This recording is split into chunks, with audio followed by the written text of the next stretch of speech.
Los Anapaná, por su lado, se autodenominan Casnapán. Según el censo de 2012, los Anapaná ocupan principalmente los departamentos de Presidente Hayes y Alto Paraguay. Hacia 1850 se acercaron a Río Paraguay, en su confluencia de Riacho Alegre, para hacer trueque con los blancos, con el producto de la caza, pieles silvestres y algunos productos agrícolas.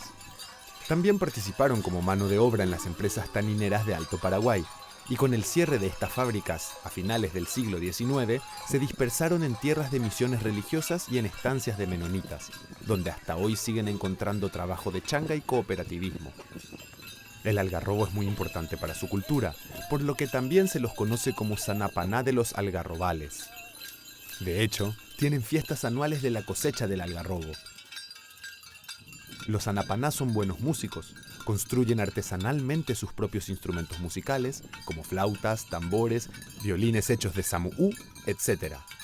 Las mujeres Anapaná, así como las de los otros pueblos chaqueños, practicaban el arte del tejido, produciendo mantas, hamacas, ponchos y fajas de fibra de caraguatá.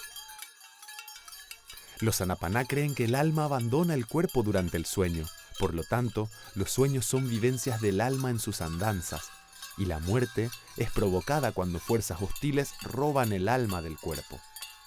Sanapaná Pagboma es la lengua utilizada por este pueblo, que en los últimos tiempos va desapareciendo, pues solo algunos miembros de las comunidades la mantienen. Para comunicarse entre ellos y con la sociedad envolvente, utilizan con más frecuencia el guaraní.